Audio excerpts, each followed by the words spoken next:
स्वर सुधा मंच पर प्रस्तुत है प्रसिद्ध लेखिका कृष्णा सोबती की कहानी दादी अम्मा। बहार फिर आ गई।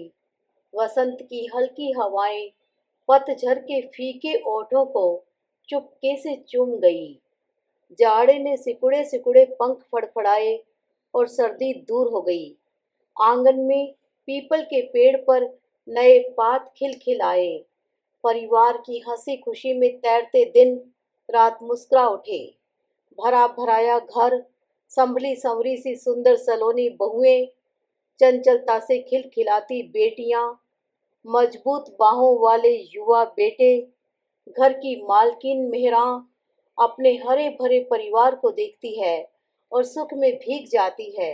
ये पांचों बच्चे उसकी उम्र भर की कमाई हैं।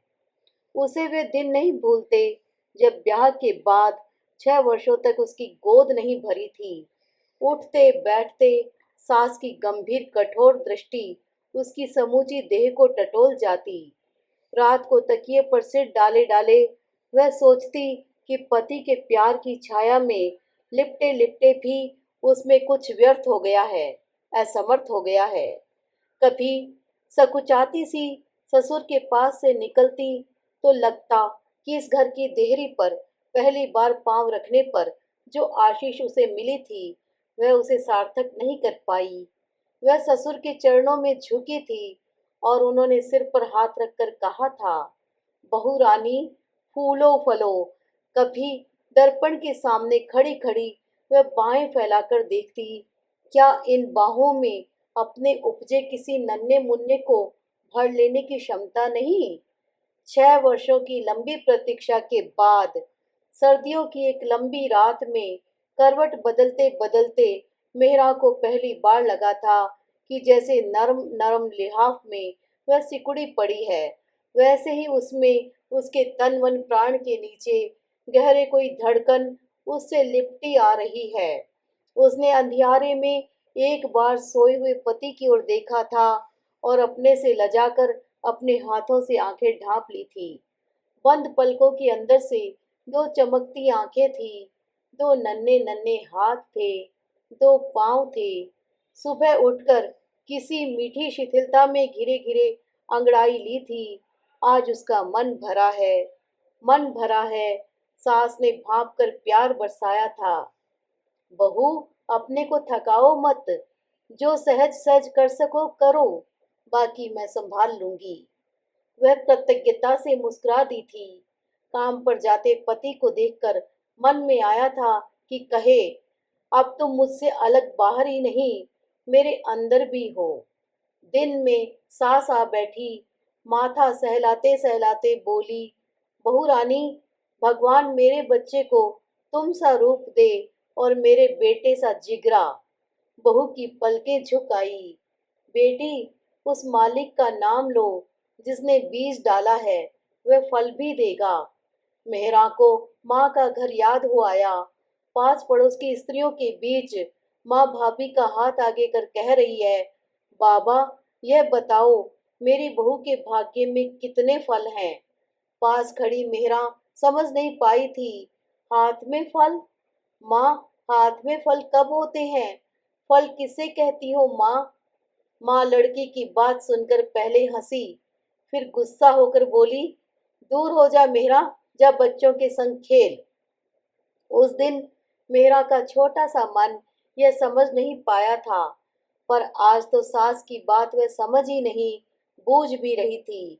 बहू के हाथ में फल होते हैं, बहू के भाग्य में फल होते हैं और परिवार की बेल बढ़ती है।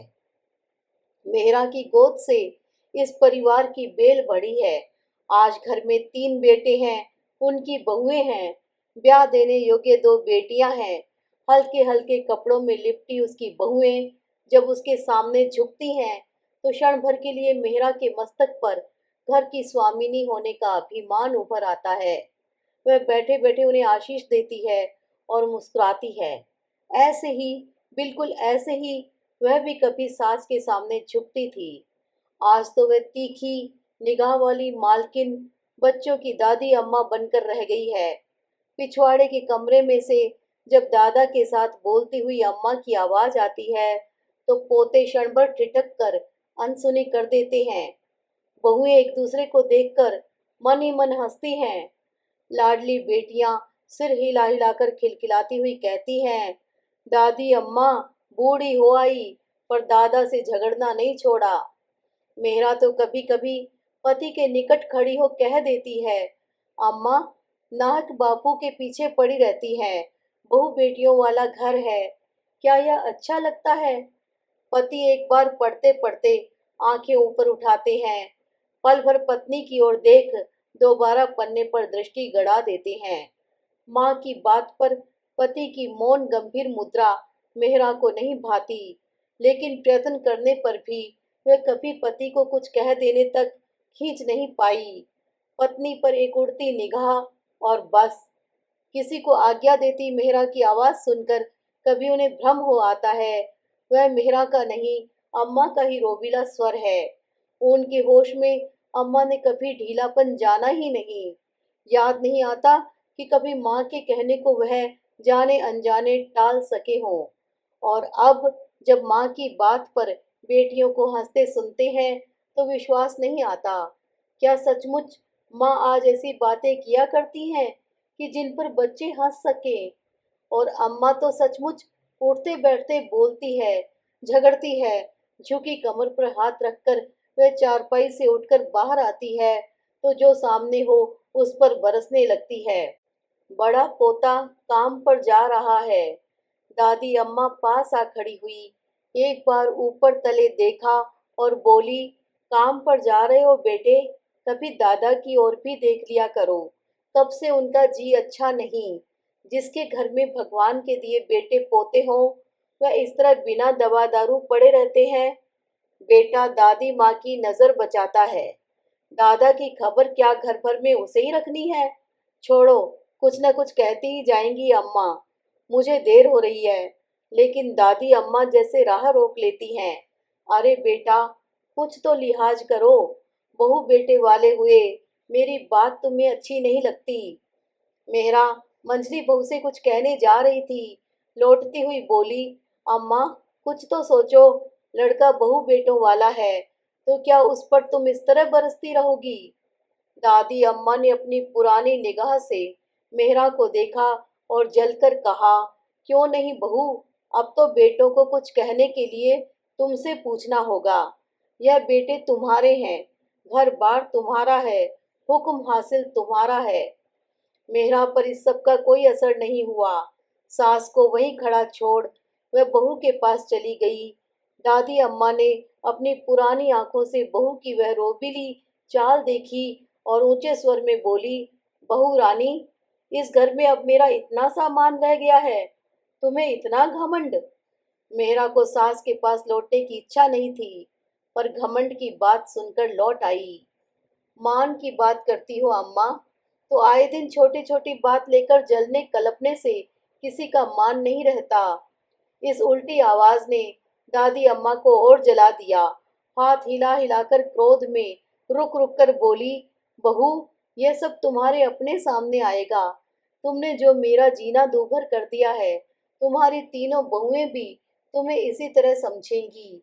क्यों नहीं, जरूर समझेंगी। कहती कहती दादी अम्मा झुकी कमर से पग उठाती अपने कमरे की ओर चल दी। राह में बेटे के कमरे का द्वार खुला देखा तो बोली, जिस बेटे को मैंने अपना दूध पिलाकर पाला, आज उसे देखे मुझे महीनों बीत जाते हैं। उससे इतना नहीं हो पाता कि बूढ़ी अम्मा की सुधि ले। मेहरा मंझली बहू को घर के काम धंधे के लिए आदेश दे रही थी, पर कान इधर ही थे। बहुएं उसे भी समझेंगी।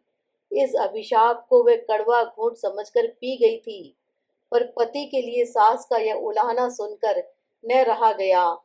दूर से ही बोली, अम्मा मेरी बात छोड़ो, पराए घर की हूँ, पर जिस बेटे को घर भर में सबसे अधिक तुम्हारा ध्यान है, उसके लिए यह कहते तुम्हें झिझक नहीं आती? फिर कौन माँ है जो बच्चों को पालती पोसती नहीं?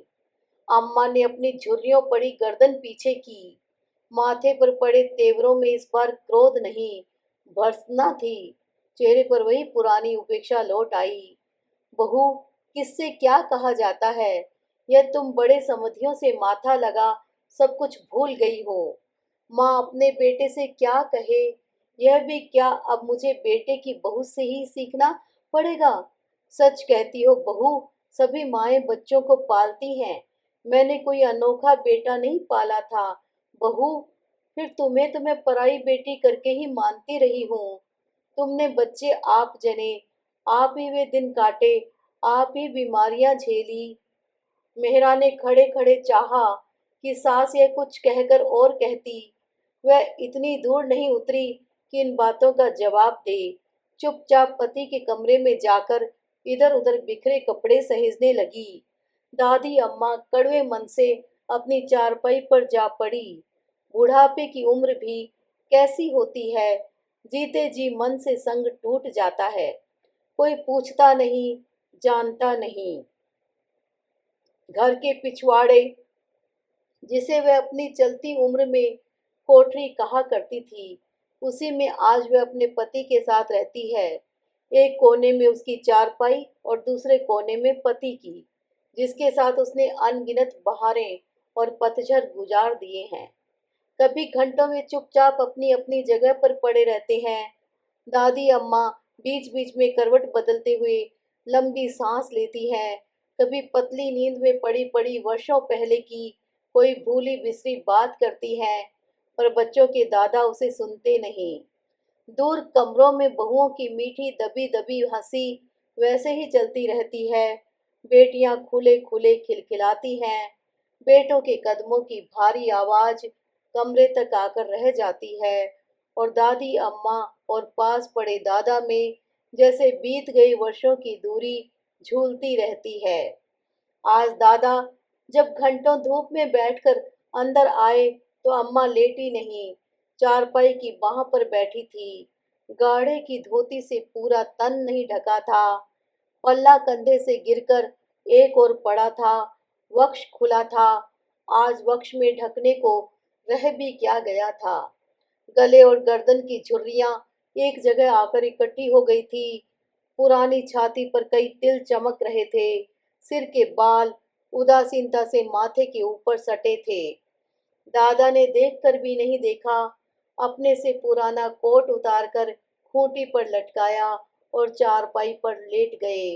दादी अम्मा देर तक बिना हिले डुले वैसी की वैसी बैठी रही। सीढ़ियों पर छोटे बेटे के पांव के उतावली सी आहट हुई। उमंग की छोटी सी गुनगुनाहट द्वार तक आकर लौट गई। ब्याह के बाद के वे दिन, मीठे मधुर दिन, पांव बार बार घर की ओर लौटते हैं। प्यारी सी बहू आंखों में प्यार भर भर कर देखती है, लजाती है, सकुचाती है और पति की बाहों में लिपट जाती है। अभी कुछ महीने हुए, यही छोटा बेटा माथे पर फूलों का सेहरा लगाकर ब्याहने गया था, बाजे गाजे के साथ। जब लौटा तो संग में दुल्हन थी। सबके साथ दादी अम्मा ने भी पतोहू का माथा चूमकर उसे हाथ का कंगन दिया था। पतोहू ने झुककर दादी माँ के पांव छुए थे, और अम्मा लेन देन पर मेहरा से लड़ाई झगड़े की बात भूलकर कई क्षण दुल्हन के मुखड़े की ओर देखती रही थी। छोटी बेटी ने चंचलता से परिहास कर कहा था, दादी माँ, सच कहो, भैया की दुल्हन तुम्हें पसंद आई? क्या तुम्हारे दिनों में भी शादी ब्याह में ऐसे ही कपड़े पहने जाते थे? कहकर छोटी बेटी ने दादी के उत्तर की प्रतीक्षा नहीं की। हंसी हंसी में किसी और से उलझ पड़ी। मेहरा बहू बेटे को घेर कर अंदर ले चली। दादी अम्मा भटकी भटकी दृष्टि से वे अनगिनत चेहरे देखती रही। कोई पास पड़ोसिन उसे बधाई दे रही थी। बधाई हो अम्मा, सोने सी बहू आई है। शुक्र है उस मालिक का, तुमने अपने हाथों छोटे पोते का भी काज संवारा। अम्मा ने सिर हिलाया। सचमुच आज उस जैसा कौन है? पोतों की उसे होश थी, आज पूरी हुई। पर काज संवारने में उसने क्या किया? किसी ने कुछ पूछा नहीं तो करती क्या? समधियों से बातचीत, लेन देन, दुल्हन के कपड़े गहने, यह सब मेहरा के अभ्यस्त हाथों से होता रहा है। घर में पहले दो ब्याह हो जाने पर अम्मा से सलाह सम्मति करना भी आवश्यक नहीं रह गया। केवल कभी कभी कोई नया गहना गढ़वाने पर या नया जोड़ा बनवाने पर मेहरा उसे सास को दिखा देती रही है। बड़ी बेटी देखकर कहती है, माँ, अम्मा को दिखाने जाती हो? वह तो कहेंगी, ये गले का गहना हाथ लगाते उड़ता है, कोई भारी ठोस कंठा बनवाओ, सिर की सिंगार पट्टी बनवाओ। मेरे अपने ब्याह में मायके से 50 तोले का रानी हार चढ़ा था। तुम्हें याद नहीं? तुम्हारे ससुर को कहकर उसी के भारी जड़ाऊ कंगन बनवाए थे तुम्हारे ब्याह में। मेहरा बेटी की ओर लाड से देखती है। लड़की झूठ नहीं कहती। बड़े बेटों की सगाई में, ब्याह में अम्मा बीसियों बार यह दोहरा चुकी है। अम्मा को कौन समझाए कि ये पुरानी बातें पुराने दिनों के साथ गई। अम्मा नाते रिश्तों की भीड़ में बैठी बैठी ऊँघती रही। एकाएक आंख खुली तो नीचे लटकते पल्ले से सिर ढक लिया। एक बेखबरी की उघाड़े सिर बैठी रही। पर दादी अम्मा को इस तरह अपने को संभालते किसी ने देखा तक नहीं। अम्मा की ओर देखने की सुधि भी किसे है। बहू को नया जोड़ा पहनाया जा रहा है। रोशनी में दुल्हन शर्मा रही है। नंदे हास परिहास कर रही हैं। मेहरा घर में तीसरी बहू को देखकर मन ही मन सोच रही है कि बस अब दोनों बेटियों को ठिकाने लगा दे तो सूरखरू हो। बहू का श्रृंगार देख दादी अम्मा बीच बीच में कुछ कहती है। लड़कियों में ये कैसा चलन है आजकल? बहू के हाथों और पैरों में मेहंदी नहीं रचाई? यही तो पहला शगुन है। दादी अम्मा की इस बात को जैसे किसी ने सुना नहीं। साज श्रृंगार में चमकती बहू को घेर कर मेहरा दूल्हे के कमरे की ओर ले चली। नाते रिश्ते की युवतियां मुस्कुरा मुस्कुरा कर शर्माने लगी। दूल्हे के मित्र भाई आंखों में नहीं, बाहों में नए नए चित्र भरने लगे। और मेहरा बहू पर आशीर्वाद बरसाकर लौटी तो देहरी के संग लगी दादी अम्मा को देखकर स्नेह जताकर बोली, आओ अम्मा, शुक्र है भगवान का, आज ऐसी मीठी घड़ी आई। अम्मा सिर हिलाती हिलाती मेहरा के साथ बोली, पर आंखें जैसे वर्षों पीछे घूम गई। ऐसे ही एक दिन वह मेहरा को अपने बेटे के पास छोड़ आई थी। वह अंदर जाती थी, बाहर आती थी। वह इस घर की मालकिन थी। पीछे और पीछे बाजे गाजे के साथ उसका अपना डोला इस घर के सामने आ खड़ा हुआ। गहनों की छनकार करती वह नीचे उतरी, घूंघट की ओट से मुस्कुराती नीचे झुकती और पति की बूढ़ी फूफी से आशीर्वाद पाती। दादी अम्मा को ऊँघते देख बड़ी बेटी हिलाकर कहने लगी, उठो अम्मा, जाकर सो रहो, यहाँ तो अभी देर तक हंसी ठट्ठा होता रहेगा। दादी अम्मा झपी झपी आंखों से पोती की ओर देखती है और झुकी कमर पर हाथ रखकर अपने कमरे की ओर लौट जाती है। उस दिन अपनी चारपाई पर लेटकर दादी अम्मा सोई नहीं। आंखों में न ऊंघ थी न नींद। एक दिन वह भी दुल्हन बनी थी। बूढ़ी फूफी ने सजाकर उसे भी पति के पास भेजा था। तब क्या उसने यह कोठरी देखी थी? ब्याह के बाद वर्षों तक उसने जैसे ये जाना ही नहीं कि फूफी दिन भर काम करने के बाद रात को यहाँ सोती है। आंखें मुंद जाने से पहले जब फूफी बीमार हुई तो दादी अम्मा ने कुलीन बहू की तरह उसकी सेवा करते करते पहली बार यह जाना था कि घर में इतने कमरे होते हुए भी फूफी इस पिछवाड़े में अपने अंतिम दिन बरस काट गई है। पर यह देखकर जानकर उसे आश्चर्य नहीं हुआ था। घर के पिछवाड़े में पड़ी फूफी की देह छायादार पेड़ के पुराने तने की तरह लगती थी, जिसके पत्तों की छांव उससे अलग, उससे परे घर भर पर फैली हुई थी। आज तो दादी अम्मा स्वयं फूफी बनकर इस कोठरी में पड़ी है। ब्याह के कोलाहल से निकलकर जब दादा थक कर अपनी चारपाई पर लेटे तो एक लंबा चैन का सा सांस लेकर बोले, क्या सो गई हो? इस बार की रौनक लेन देन तो मंझले और बड़े बेटे के ब्याह को भी पार कर गई। समधियों का बड़ा घर ठहरा। दादी अम्मा लेन देन की बात पर कुछ कहना चाहते हुए भी नहीं बोली, चुपचाप पड़ी रही। दादा सो गए। आवाजें धीमी हो गई। बरामदे में मेहरा का रोबीला स्वर नौकर चाकरों को सुबह के लिए आज्ञाएं देकर मौन हो गया। दादी अम्मा पड़ी रही और पतली नींद से घिरी आंखों से नए पुराने चित्र देखती रही। एकाएक करवट लेते लेते दो चार कदम उठाए और दादा की चारपाई के पास आ खड़ी हुई। झुककर कई क्षण तक दादा की ओर देखती रही। दादा नींद में बेखबर थे और दादी जैसे कोई पुरानी पहचान कर रही हो। खड़े खड़े कितने पल बीत गए, क्या दादी ने दादा को पहचाना नहीं? चेहरा उसके पति का है, पर दादी तो इस चेहरे को नहीं, चेहरे के नीचे पति को देखना चाहती है। उसे बिछुड़ गए वर्षों में से वापस लौटा लेना चाहती है। सिरहाने पर पड़ा दादा का सिर बिल्कुल सफेद था, बंद आंखों से लगी झुर्रियां ही झुर्रियां थी। एक सूखी बांह कंबल पर सिकुड़ी सी पड़ी थी। यह नहीं, यह तो नहीं। दादी अम्मा जैसे सोते सोते जाग पड़ी थी, वैसे ही इस भूले भटके भंवर में ऊपर नीचे होती चारपाई पर जा पड़ी।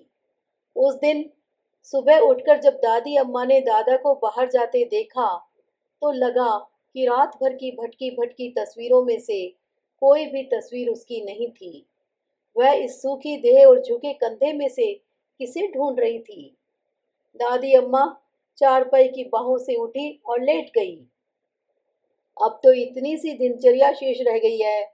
बीच बीच में कभी उठकर बहुओं के कमरों की ओर जाती है, तो लड़ झगड़ कर लौट आती है। कैसे हैं उसके पोते, जो उम्र के रंग में किसी की बात नहीं सोचते, किसी की ओर नहीं देखते। बहू और बेटा, उन्हें भी कहाँ फुर्सत है। मेहरा तो कुछ न कुछ कहकर चोट करने से भी नहीं चूकती। लड़ने को तो दादी भी कम नहीं, पर अब तीखा तेज बोल लेने पर जैसे वह थक कर चूर चूर हो जाती है। बोलती है, बोले बिना रह नहीं पाती, पर बाद में घंटों बैठी सोचती रहती है कि वह क्यों उनसे माथा लगाती है, जिन्हें उसकी परवाह नहीं। मेहरा की तो अब चाल ढाल ही बदल गई है। अब वह उसकी बहू नहीं, तीन बहुओं की सास है। ठहरी हुई गंभीरता से घर का शासन चलाती है। दादी अम्मा का बेटा अब अधिक दौड़ धूप नहीं करता। देख रेख से अधिक अब बहुओं द्वारा ससुर का आदर मान ही अधिक होता है। कभी अंदर बाहर जाते अम्मा मिल जाती है, तो झुक कर बेटा माँ को प्रणाम अवश्य करता है। दादी अम्मा गर्दन हिलाती हिलाती आशीर्वाद देती है, जियो बेटा जियो। कभी मेहरा की जली कटी बातें सोच बेटे पर क्रोध और अभिमान करने को मन होता है, पर बेटे को पास देखकर दादी अम्मा सब भूल जाती है। ममता भरी पुरानी आंखों से निहार कर बार बार आशीर्वाद बरसाती चली जाती है।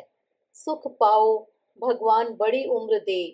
कितना गंभीर और शीलवान है उसका बेटा। है तो उसका न, पोतों को ही देखो, कभी झुककर दादा के पांव तक नहीं छूते। आखिर माँ का असर कैसे जाएगा? इन दिनों बहू की बात सोचते ही दादी अम्मा को लगता है कि अब मेहरा उसके बेटे में नहीं, अपने बेटों में लगी रहती है। दादी अम्मा को वे दिन भूल जाते हैं जब बेटे के ब्याह के बाद बहू बेटे के लाड़ चाव में उसे पति के खाने पीने की सुधि तक न रहती थी। और जब लाख लाख शुक्र करने पर पहली बार मेहरा की गोद भरने वाली थी, तो दादी अम्मा ने आकर दादा से कहा था, बहू के लिए अब यह कमरा खाली करना होगा, हम लोग फूफी के कमरे में जा रहेंगे। दादा ने एक भरपूर नजरों से दादी अम्मा की ओर देखा था, जैसे वह बीत गए वर्षों को अपनी दृष्टि से टटोलना चाहते हों। फिर सिर पर हाथ फेरते फेरते कहा था, क्या बेटी वाला कमरा बहू के लिए ठीक नहीं? नाहक क्यों यह सब कुछ उल्टा सीधा करवाती हो? दादी अम्मा ने हाथ हिलाकर कहा, ओहो, तुम समझोगी भी? बेटे के कमरे में बहू को रखूंगी तो बेटा कहाँ जाएगा? उल्टे सीधे की फिक्र तुम क्यों करते हो? मैं सब ठीक कर लूंगी। और पत्नी के चले जाने पर दादा बहुत देर बैठे बैठे भारी मन से सोचते रहे कि जिन वर्षों का बीतना उन्होंने आज तक नहीं जाना, उन्हीं पर पत्नी की आशा विराम बनकर आज खड़ी हो गई है। आज सचमुच ही उसे इस उलटफेर की परवाह नहीं। इस कमरे में बड़ी फूफी उनकी दुल्हन को छोड़ गई थी। उस कमरे को छोड़कर आज वे फूफी के कमरे में जा रहे हैं। क्षण भर के लिए, केवल क्षण भर के लिए उन्हें बेटे से ईर्ष्या हुई। और उदासीनता में बदल गई। और पहली रात जब वह फूफी के कमरे में सोए तो देर गए तक भी पत्नी बहू के पास से नहीं लौटी थी। कुछ देर प्रतीक्षा करने के बाद उनकी पलकें झपी तो उन्हें लगा कि उनके पास पत्नी का नहीं, फूफी का हाथ है। दूसरे दिन मेहरा की गोद भरी थी, बेटा हुआ था। घर की मालकिन पति की बात जानने के लिए बहुत अधिक व्यस्त थी। कुछ दिन से दादी अम्मा का जी अच्छा नहीं। दादा देखते हैं, पर बुढ़ापे की बीमारी से कोई दूसरी बीमारी बड़ी नहीं होती।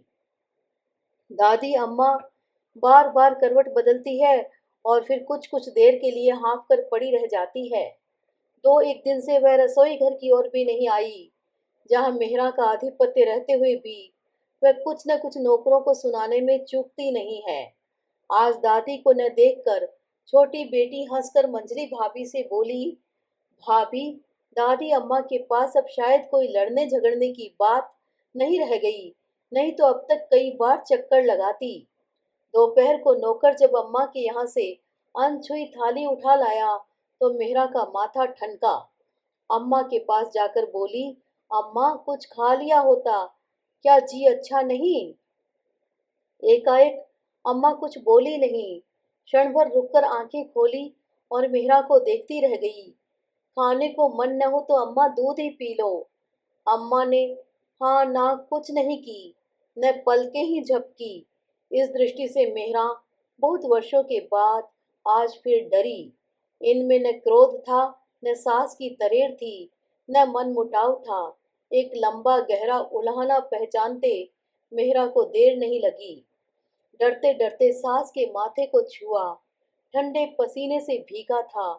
पास बैठकर धीरे से स्नेह भरे स्वर में बोली, अम्मा जो कहो बना लाती हूँ। अम्मा ने सिरहाने पर पड़े पड़े सिर हिलाया, नहीं कुछ नहीं, और बहू के हाथ से अपना हाथ खींच लिया। मेहरा पल भर कुछ सोचती रही और बिना आहट किए बाहर हो गई। बड़ी बहू के पास जाकर चिंतित स्वर में बोली, बहू, अम्मा कुछ अधिक बीमार लगती है, तुम जाकर पास बैठो तो मैं कुछ बना लाऊं। बहू ने सास की आवाज में आज पहली बार दादी अम्मा के लिए घबराहट देखी। दबे पांव जाकर अम्मा के पास बैठ हाथ पांव दबाने लगी। अम्मा ने इस बार हाथ नहीं खींचे, ढीली सी लेटी रही। मेहरा ने रसोई घर में जाकर दूध गर्म किया और टाने लगी तो एकाएक हाथ अटक गया। क्या अम्मा के लिए यह अंतिम बार दूध लिए जा रही है? दादी अम्मा ने बेखबरी में दो चार घूंट दूध पीकर छोड़ दिया। चारपाई पर पड़ी अम्मा चारपाई के साथ लगी दिखती थी। कमरे में कुछ अधिक सामान नहीं था। सामने के कोने में दादा का बिछोना बिछा था। शाम को दादा आए तो अम्मा के पास बहू और पतोहू को बैठे देख पूछा, अम्मा तुम्हारी रूठ कर लेटी है या? मेहरा ने अम्मा की बाह आगे कर दी। दादा ने छूकर होले से कहा, जाओ बहू, बेटा आता ही होगा, उसे डॉक्टर को लिवाने भेज देना। मेहरा ससुर के शब्दों की गंभीरता जानते हुए चुपचाप बाहर हो गई। बेटे के साथ जब डॉक्टर आया तो दादी अम्मा के तीनों पोते भी वापस आ खड़े हुए। डॉक्टर ने सधे सधाए हाथों से दादी की परीक्षा की। जाते जाते दादी के बेटे से कहा, कुछ ही घंटे और। मेहरा ने बहू को धीमे स्वर में आज्ञाएं दी और बेटों से बोली, बारी बारी से खा पी लो, फिर पिता और दादा को भेज देना। अम्मा के पास से हटने की पिता और दादा की बारी नहीं आई उस रात। दादी ने बहुत जल्दी की। डूबते डूबते हाथ पांव से छटपटाकर एक बार आंखें खोली और बेटे और पति के आगे बाहें फैला दी, जैसे कहती हूँ, मुझे तुम पकड़ रखो। दादी का श्वास उखड़ा, दादा का कंठ जकड़ा और बेटे ने माँ पर झुककर पुकारा, अम्मा, अम्मा। सुन रही हूँ बेटा, तुम्हारी आवाज पहचानती हूँ। मेहरा सास की ओर बढ़ी और ठंडे हो रहे पैरों को छूकर याचना भरी दृष्टि से दादी अम्मा को बिछुड़ती आंखों से देखने लगी। बहू को रोते देख अम्मा की आंखों में क्षण भर को संतोष झलका, फिर वर्षों की लड़ाई झगड़े का आभास उभरा। द्वार से लगी तीनों पोतों की बहुएं खड़ी थी। मेहरा ने हाथ से संकेत किया। बारी बारी दादी अम्मा के निकट तीनों झुकी। अम्मा की पुतलियों में जीवन भर का मोह उतर आ गया। मेहरा से उलझा कड़वापन ढीला हो गया। चाहा कि कुछ कहे, कुछ, पर छूटते तन से दादी अम्मा ओठों पर कोई शब्द नहीं खींच पाई। अम्मा, बहुओं को आशीष देती जाओ। मेहरा के गीले कंठ में आग्रह था, विनय थी। अम्मा ने आंखों के झिलमिलाते पर्दे में से अपने पूरे परिवार की ओर देखा। बेटा, बहू, पति, पोते, पतोहू, पोतियां। छोटी पतोहू की गुलाबी ओढ़नी जैसे दादी के तन मन पर बिखर गई।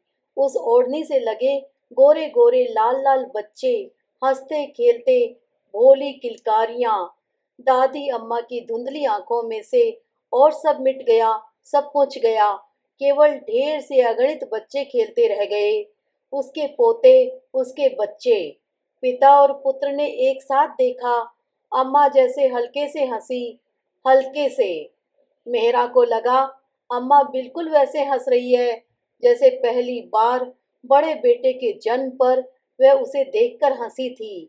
समझ गई, बहुओं को आशीर्वाद मिल गया।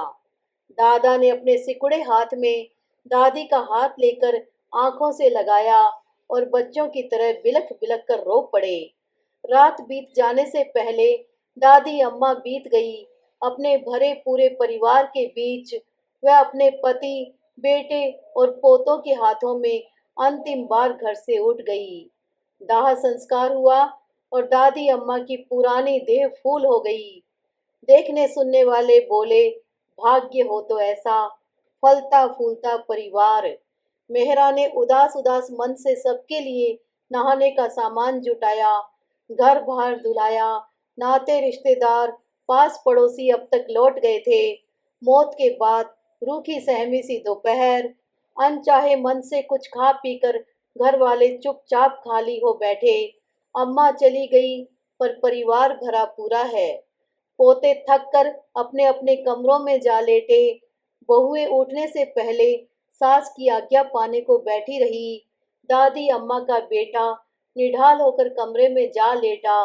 अम्मा की खाली कोठरी का ध्यान आते ही मन बहक आया।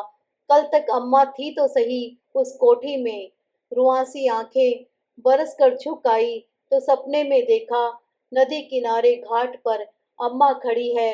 अपनी चिता को जलते देख कहती है, जाओ बेटा, दिन ढलने को आया, अब घर लौट चलो। बहू राह देख रही होगी, जरा संभल कर जाना। बहू से कहना, बेटियों को अच्छे ठिकाने लगाए। दृश्य बदला। अम्मा द्वार पर खड़ी है, झांक कर उसकी ओर देखती है। बेटा, अच्छी तरह कपड़ा ओढ़कर सो। हाँ बेटा, उठो तो, कोठरी में बापू को मिलाओ। यह बिच्छू उनसे न झेला जाएगा। बेटा, बापू को देखते रहना। तुम्हारे बापू ने मेरा हाथ पकड़ा था, उसे अंत तक निभाया, पर मैं ही छोड़ चली। बेटे ने हड़बड़ाकर आंखें खोली। कई क्षण द्वार की ओर देखते रह गए। अब कहाँ आएगी अम्मा इस देहरी पर। बिना आहट किए मेहरा आई। रोशनी की। चेहरे पर अम्मा की याद नहीं, अम्मा का दुख था। पति को देखकर जरा सी रोई और बोली, जाकर ससुर जी को तो देखो। पानी तक मुंह नहीं लगाया। पति खिड़की से कहीं दूर देखते रहे, जैसे देखने के साथ कुछ सुन रहे हों। बेटा, बापू को देखते रहना। तुम्हारे बापू ने तो अंत तक संग निभाया, पर मैं ही छोड़ चली। उठो। मेहरा कपड़ा खींचकर पति के पीछे हो ली। अम्मा की कोठरी में अंधेरा था। बापू उसी कोठरी के कोने में अपनी चारपाई पर बैठे थे। नजर दादी अम्मा की चारपाई वाली खाली जगह पर गड़ी थी। बेटे को आया, जान हिले नहीं। बापू, उठो, चलकर बच्चों में बैठो, जी संभलेगा। बापू ने सिर हिला दिया। मेहरा और बेटे की बात बापू को मानो सुनाई नहीं दी। पत्थर की तरह बिना हिले डुले बैठे रहे। बहू बेटा, बेटे की माँ, खाली दीवारों पर अम्मा की तस्वीरें ऊपर नीचे होती रही। द्वार पर अम्मा घूंघट निकाले खड़ी है। बापू को अंदर आते देख शर्माती है और बुआ की ओट हो जाती है। बुआ स्नेह से हंसती है, पीठ पर हाथ फेर कर कहती है, बहू, मेरे बेटे से कब तक शर्माओगी। अम्मा बेटे को गोद में लिए दूध पिला रही है। बापू घूम फिर कर पास आ खड़े होते हैं। तेवर चढ़े तीखे बालों को फीका बनाकर कहते हैं, मेरी देखरेख अब सब भूल गई हो। मेरे कपड़े कहाँ डाल दिए। अम्मा बेटे के सिर को सहलाते सहलाते मुस्कुराती है। फिर बापू की आंखों में भरपूर देखकर कहती है, अपने ही बेटे से प्यार का बंटवारा कर झुंझलाने लगे। बापू इस बार झुंझलाते नहीं, झिझकते हैं। फिर एकाएक दूध पीते बेटे को अम्मा से लेकर चूम लेते हैं। मुन्ने के पतले नर्म ओठों पर दूध की बूंद अब भी चमक रही है। बापू अंधेरे में अपनी आंखों पर हाथ फेरते हैं। हाथ गीले हो जाते हैं। उनके बेटे की माँ आज नहीं रही। तीनों बेटे दबे पांव जाकर दादा को झांक आए। बहुएं सास की आज्ञा पा अपने अपने कमरों में जा लेटी। बेटियों को सोता जान मेहरा पति के पास आई तो सिर दबाते दबाते प्यार से बोली, अब हौसला करो।